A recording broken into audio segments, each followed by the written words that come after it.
Even I, on occasion, lose my breath if I'm not careful. But welcome, folks. Welcome to what I like to call is my backyard. And I mean that literally, because as a guide, part of my job is to live here on site to keep an eye on the property after hours. And you may, or may not, be surprised to hear what people will do in the middle of nowhere, in the middle of the night. I can tell you lots of stories my boss says I shouldn't because I might actually encourage you. But suffice it to say, we get all kinds of people here at the crater, both on and off hours, especially off hours. Anyway, welcome, folks.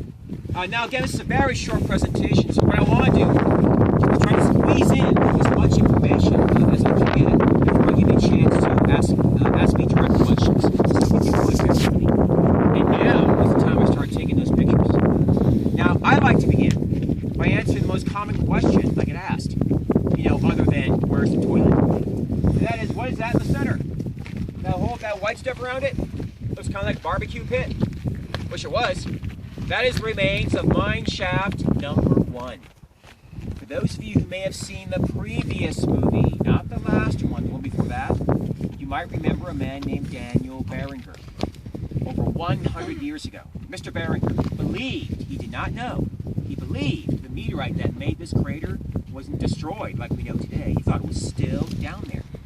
And he hoped it was as big as the crater itself. So his dream, his fantasy, was to dig up this huge bowling ball of iron and nickel that weighed as much as 10 million tons, dig it up somehow, and then sell it to the railroad for scrap. This is Yankee capitalism at its purest. I think it's from Philadelphia, actually. Anyway, no offense to anyone from Philly. Anyway, he comes here, lays claim to this in 1902, before Arizona is a state. It's all federal territory. And so with the help of his good old ex-hunting buddy, then President Theodore Roosevelt, he very quickly gains access to the crater and he starts to dig.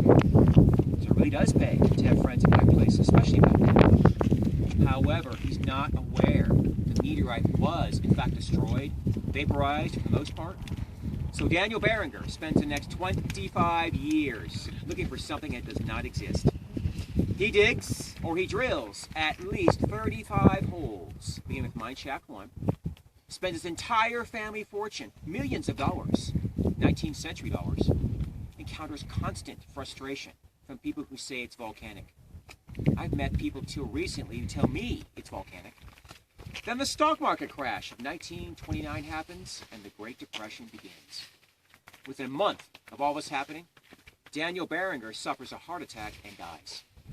And his family has gone from a once wealthy Pennsylvania family to the now poor but proud owners of a big so-called hole in the ground somewhere in the Arizona desert. Now, at first, it is considered worthless. They even try offering this, giving it away to the U.S. government.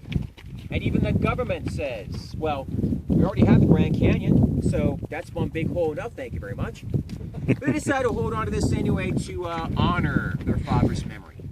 But they have no idea what to do with it. That is until the 1940s. They finally agree to lease or rent at least the sides of the crater, where you are now, the surrounding RT Bar Ranch, the second largest ranch in northern Arizona.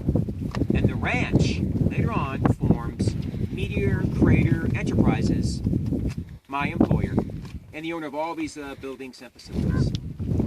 This place is officially dedicated to education and tourism in the 1940s. That's what we've been doing ever since. But mind you, was not proven to be a meteorite crater until as late as 1960, almost 30 years after Barringer's death, by now a very famous geologist named Shoemaker.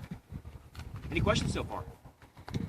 Yes, sir. What's the What years ago this happened? That's only because back then, the water table was at or above the floor of the crater. Since then, it's come down quite a bit. And when it rains, it never collects. The floor is too weak and porous to support a lake, so it just seeps down to the water table. Look at the trivia, folks. I don't know if you can see it this time of day. To the right, facing the side, you see two large boulders facing each other. To the right and below, to the right boulder, a shiny object, some kind of white-looking object. You see it, everyone? Yeah. If you can't see it, don't worry about it. That's not garbage. That's a piece of an airplane. A lot of folks ask me about this, so I'll answer it now. Yes, that really did happen. As the story goes, very briefly, two men, a pilot and a student, decide to break the law just for fun and dive their two-seater Cessna inside the crater. Lost control, attempted an emergency landing, but crashed anyway. And that piece, that tail section, was left out deliberately to remind future joy flying pilots not to break the law and go diving inside the crater, but they still do it anyway. I myself have seen it happen at least 6 times since I started working here. And by the way, those two men, they didn't die. They didn't get off easy. The pilot broke his back, and the co-pilot broke his legs. Later on, hauled out by military helicopter, courtesy Luke Air Force Base down near Phoenix. But it's okay, because the pilot later on got a job with American Airlines. There you go. Partially saying it, but it's true. I'm kind of biased because my brother flies for United Airlines. Any questions before I head on down? There used to be an access road or something to get all that. There's a trail I'll show you later on.